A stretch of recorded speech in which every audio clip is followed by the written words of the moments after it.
అందరికీ నమస్కారం. నేను డాక్టర్ రవికుమార్ మహంకాళి. నేను కర్నూలు జెమ్‌కేర్ కామినేనిలో కన్సల్టెంట్ నెఫ్రాలజిస్ట్ అండి.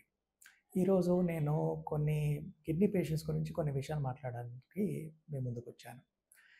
కిడ్నీ పేషెంట్స్‌లో మనము చాలా సాధారణంగా వింటూ ఉంటాం. పేషెంట్స్‌కి డయాలిసిస్ అవుతుంది, డయాలిసిస్ చేస్తారు, లేకపోతే డయాలిసిస్ అవసరం అని చెప్తూ ఉంటారు. సో, ఈరోజు డయాలిసిస్ గురించి మాట్లాడుకుందాం. అసలు డయాలిసిస్ అంటే ఏంటి? ఎందుకు చేయాలి? డయాలిసిస్‌లో ఎన్ని రకాలుంటాయి? హ్మ్. అవి డిస్కస్ చేద్దాం. డయాలిసిస్ అంటే కిడ్నీ పేషెంట్స్‌లో కిడ్నీ పనిచేసే పనిని మనం కొద్దిగా డయాలిసిస్ మిషన్‌తో ఆ పని చేయించొచ్చు. కిడ్నీలు ఏం పని చేస్తాయి? శరీరంలో ఉన్న చెడు పదార్థము మూత్రం ద్వారా బయటికి పంపిస్తాయి. కిడ్నీలు పని చేయనప్పుడు ఆ చెడు పదార్థం అనేది బ్లడ్‌లో ఉంటుంది. అది కొద్దిగా ఉన్నప్పుడు ఏమి ఇబ్బంది కాదు కానీ, అది బాగా ఎక్కువయ్యి ప్రాణానికి హాని జరుగుతుంది అన్నప్పుడు మనం డయాలిసిస్ చేస్తాం. డయాలిసిస్ అంటే ఏం లేదు, రక్తంలో ఉన్న చెడుని కడగడం, అది తీసి బయటికి పంపించడం. మెయిన్‌గా డయాలిసిస్ చేయడానికి 2 కారణాలు. ఒకటి టెంపరరీ కిడ్నీ ప్రాబ్లమ్, రెండోది పర్మనెంట్ కిడ్నీ ప్రాబ్లమ్. ఇద్దరు పేషెంట్స్‌కి డయాలిసిస్ చేస్తాం. కిడ్నీ ప్రాబ్లమ్ రాంగానే డయాలిసిస్ చేస్తామా అంటే లేదు. ముందు మందులతో ప్రయత్నం చేసిన తర్వాత కూడా చెడు తగ్గట్లేదు అంటే అప్పుడు డయాలిసిస్ చేస్తాం. డయాలిసిస్‌లో 2 రకాలుంటాయి మెయిన్‌గా. ఒకటేంటంటే హీమోడయాలిసిస్, రెండోది పెరిటోనియల్ డయాలిసిస్. హీమోడయాలిసిస్ అంటే ఏంటి? రక్తం శుద్ధి చేయడం. దానికేం చేస్తామంటే పేషెంట్ శరీరం నుంచి రక్తం తీసి ఫిల్టర్‌లో పెట్టి మళ్ళీ అదే రక్తం మనము పేషెంట్‌కి ఇస్తాం. రెండో రకం డయాలిసిస్ అంటే ఏంటి? Peritoneal dialysis. ఇది ఏం చేస్తామంటే పొట్టలో ఒక పైప్ వేసి పొట్టలోకి ఒక సెలైన్ లాంటిది పొట్టలోకి పంపించి అది కొంతసేపు ఉంచి మళ్ళీ బయటికి తీసేస్తాం.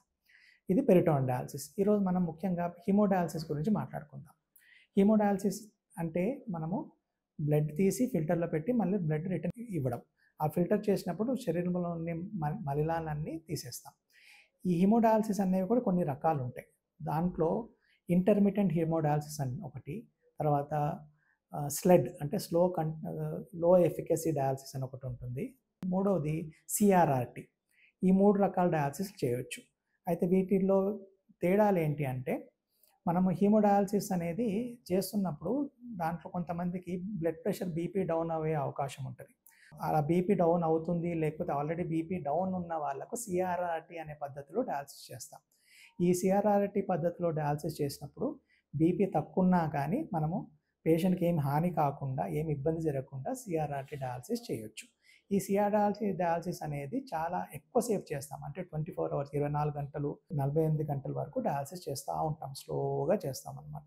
సో, అలా స్లోగా చేయడం వల్ల పేషెంట్‌కి బీపీ డౌన్ అవ్వడం కానీ, వేరే రకమైన ఇబ్బందులు జరగకుండా ఉంటుంది. అది కాకుండా కొంచెం బీపీ కొద్దిగా మేలుండి అంటే కనీసం ఒక సిస్టోలిక్ బ్లడ్ ప్రెషర్ 100, 90 ఉన్న వాళ్ళకు స్లెడ్ అని ఇంకో డయాలిసిస్ చేయొచ్చు.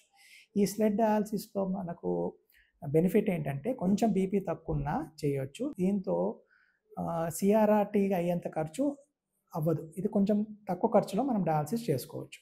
మూడో రకం ఇంటర్మిటెంట్ హీమోడయాలిసిస్. ఇదేంటంటే 4 గంటలు డయాలిసిస్ చేస్తాం పేషెంట్‌కి. ఆ 4 గంటల్లో శరీరంలో ఉన్న మలినాన్నంతా తీసేసి మళ్ళీ అదే బ్లడ్ మనం పేషెంట్‌కి ఎక్కిస్తాం. సో, ఇంటర్మిటెంట్ హీమోడయాలిసిస్ అనేది 4 అవర్స్‌లో మనం క్లీన్ చేస్తాం. ఇది ఎన్ని సార్లు అవసరం పడుతుంది పేషెంట్‌కి? మనము శరీరంలో చెడు తీసేస్తాం కదా!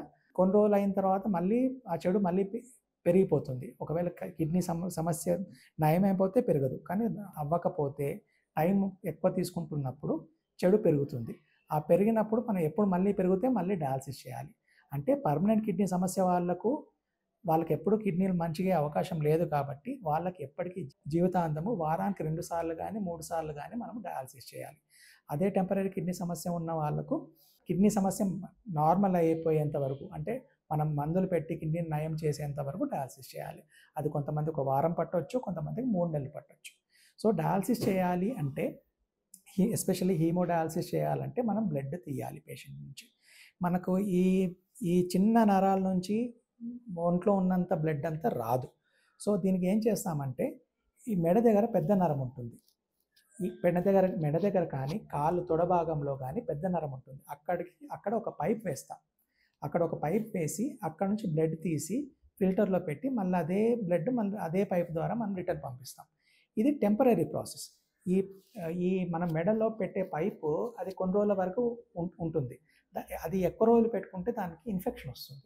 సో, ఇన్ఫెక్షన్ రాకుండా మనం ఏం చేస్తామంటే, ఈ 3 వారాల కంటే ఎక్కువ రోజులు మనకు డయాలసిస్ పేషెంట్‌కి అవసరం పడుతుంది అంటే, ఇంకొక ఆపరేషన్ చేపిస్తాం. ఏవీ ఫిస్టులా.